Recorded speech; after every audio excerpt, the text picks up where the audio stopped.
Hi everyone, my name is Malunda Kombo and welcome to Jikoni Yetu. I love those long, slow cooks over fire, and today we'll be doing exactly that. We'll be making mutton curry. Paired with a little bit of garlic naan, it's going to be perfect. Let's get started. So we're now ready to marinate our mutton for our mutton curry, and we'll be starting off with some olive gold infused oils. We have infused this with garlic and chili. This is going to go in as the base for our marinade, alongside some curry powder, pepper, and salt. Not too much because that oil has infused and been enriched with roasted garlic and jalapeno chilies. So, generous sprinkling of our curry powder. Not too much on the black pepper. And finally, some salt.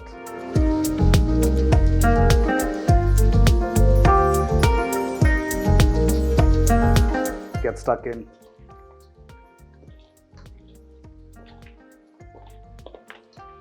You can already smell the olive oil, you can smell the roasted garlic, you can smell the curry powder. This is going to be beautiful as we slow cook it over fire for a couple of hours. So as a side for our mutton curry, I'll be making some naan, which we have partially made in front of us now. This is going to be flame grilled and brushed with garlic gold band. I'll also be adding to our dough some olive gold to make that nice and silky.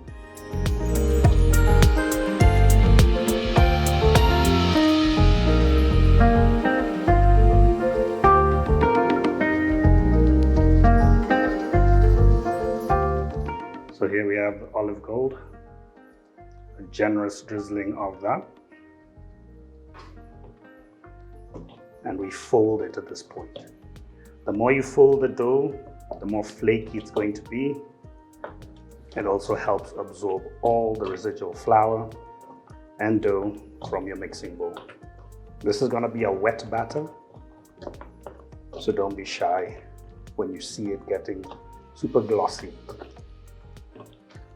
Okay, so we've been kneading for about 10 minutes and you can see everything is becoming nice and silky.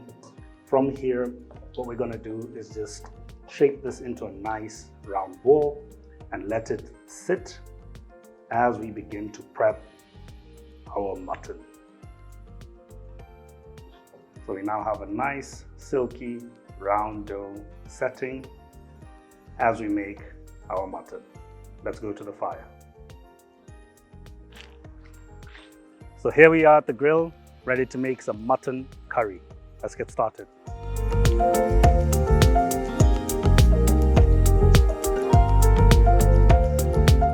Today we'll be using a nice cast iron pan, which is fire friendly and conducts heat very well. That makes it super important to have your two zones, the cooler zone and the hot zone.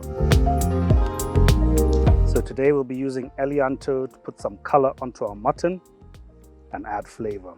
So here we have our marinated mutton, and we're going to seal that off in piping hot oil to make sure we lock in all the flavor and as much moisture as possible.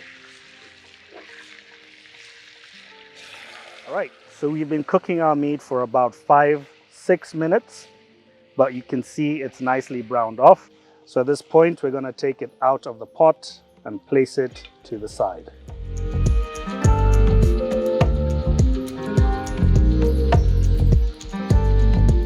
So now we're going to toast off our spices. We have garam masala, Kashmiri chili, cayenne pepper.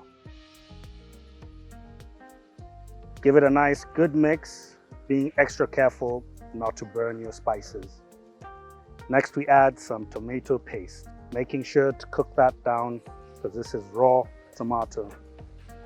At this point, you'll see the spices starting to deepen in color. Again, be extra careful not to burn them. This is precisely why we created two zones. So if you feel like you need to move your pot, your pan to a cooler section of your grill, of your barbecue, go right ahead and do that.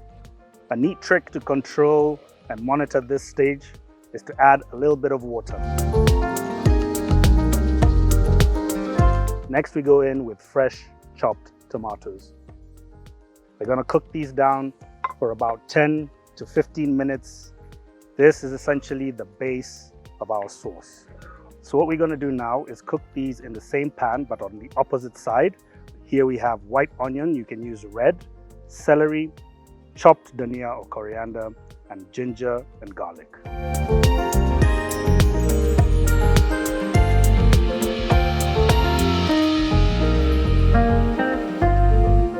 All right, now we've sweated down our leeks and onions. We're just going to introduce them to the tomatoes. At this point, we'd like to season our stew with a pinch of salt and a pinch of pepper. Remember, always check your seasoning. Okay, so now we add our browned off mutton. Make sure it all gets coated with our nice vegetable sauce. The colors are fantastic. We're gonna leave this to simmer for another hour and a half to an hour and 40 minutes. So our dough for our naan has been hanging out for about 30 minutes. And here we have the almost final product, very nicely risen. You can see it, tender, a lot of air, which means that it is going to be fantastically flaky when we hit the grill. So we're just going to get about a golf ball sized piece of dough for our naan, which will shape into a rustic circular shaped disc, and then put it straight onto our grill. Now you have the option of either doing it directly on the flame, being careful not to put it on an extremely hot section. If you can, use a cast iron skillet that's nice and hot and brushed with a little bit of oil. So at this point, we're going to flip our naan and apply some gold band.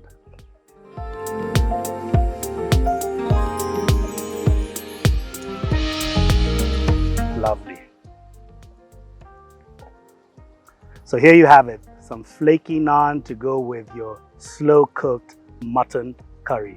For those days when you want to get your hands dirty and share with friends or family. Enjoy.